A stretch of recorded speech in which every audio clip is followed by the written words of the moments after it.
آج اگر حکومت پوچھ لیتی ہے کہ یہ مال کہاں سے آیا، یہ بلیک منی ہے یا وائٹ منی، تو لوگوں کو جان کے لالے پڑ جاتے ہیں اور پھر ساری رات جو ہے وہ ٹیبل پہ وکیل بھی بیٹھا ہوتا ہے کہ کسی طرح سے ہم اس مشکل سے نکل جائیں اور ثابت کریں کہ یہ مال ہمارا کمایا ہوا ہے۔ یار حکومت پوچھ لے تو راتوں کی نیند اڑ جاتی ہے جب رب نے پوچھ لیا، اور وہ پوچھے گا، قدم ہٹنے نہیں دے گا، وہ پوچھے گا من این اکتسبہ، کہاں سے کمایا۔ بہت سارے لوگ ہیں جو مال کماتے ہوئے اس کو بھول جاتے ہیں کہ ہم مال کیسے کما رہے ہیں۔ فرمایا کہ میری امت پہ ایک ایسا زمانہ آئے گا کہ لوگ اس بات کو فراموش کر دیں گے کہ جو ان کے پاس مال آ رہا ہے وہ حلال ذریعے سے آ رہا ہے یا حرام ذریعے سے آ رہا ہے۔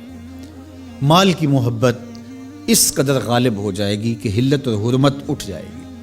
اور جب کوئی شخص اس مقام پہ پہنچ جاتا ہے، طمع اس قدر بڑھ جائے، پھر سمجھو کہ اس نے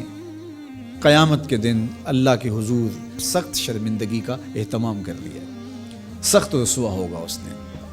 تو ہر صورت کے اندر وہ ذرائع اختیار ہمیں کرنے ہوں گے جو حلال ہیں۔ علماء نے لکھا ہے کہ اگر رزق پاک نہیں ہے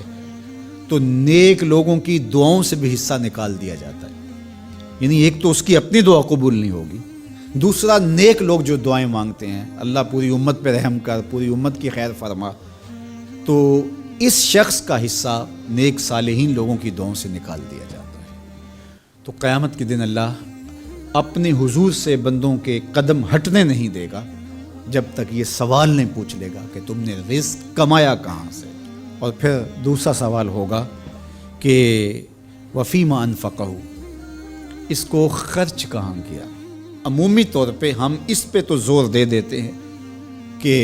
مال حلال ذریعے سے کمانا چاہیے، کسی سے زیادتی نہیں کرنی چاہیے، جھوٹی قسم سے مال نہیں کمانا چاہیے، کسی کو دھوکہ دے کے مال نہیں کمانا چاہیے، مال کمانے کے ذرائع اچھے ہونے چاہیے، یہ اس پر تو ہم توجہ دیتے ہیں۔ لیکن سوال یہ بھی ہوگا کہ صرف یہ مسئلہ نہیں ہے کہ تم نے کمایا کیسے، یہ بھی مسئلہ ہے کہ تم نے مال کو خرچ کہاں کیا، مصرف کیا تھے اس کے، فضول خرچی میں، اسراف میں تو وہ مال حلال کی کمائی تم نے ضائع تو نہیں کر دی۔ ہمارے مالک نے تو ہمیں جو مال ہے اس کو بے وقوف لوگوں کے ہاتھوں میں دینے سے منع کیا ہے۔ بچے ہیں جو مال کے مصرف کو نہیں جانتے، اس طرح گھر کی وہ خواتین جو مال کے مصرف کو اچھی طرح نہیں سمجھتی اور فضول خرچی کرتی ہیں، تو شوہر کی ذمہ داری ہے کہ وہ اخراجات کنٹرول کرے۔ یہ اس آیت کریمہ کی شرح کے اندر علماء نے لکھا کہ بے وقوفوں کو مال نہ دو، چونکہ وہ اگر غلط جگہ پہ خرچ کریں گے جہاں خرچ نہیں کرنا چاہیے تھا تو اس کا حساب آپ کو دینا پڑے گا۔ تو مال کو خود بھی ایسی جگہ پہ خرچ نہ کریں اور مال کا امین ان کو نہ بنائیں جو ایسی جگہ پہ خرچ کریں جو اس کا مصرف نہیں ہے۔ تو جو مال فضول خرچی میں اڑا دے تو اس سے بھی پوچھا جائے گا، اور جو حرام میں لگائے، سراسر حرام میں لگائے، اس مال سے عیش و عشرت کرے، اس مال سے رشوت دے کے کسی کا حق چھینے، اس مال سے کسی پر ظلم کروائے، کسی پر زیادتی کروائے، تو کیا اس کو حساب نہیں دینا پڑے گا؟ تو ایک ایک پائی کا حساب دینا پڑے گا۔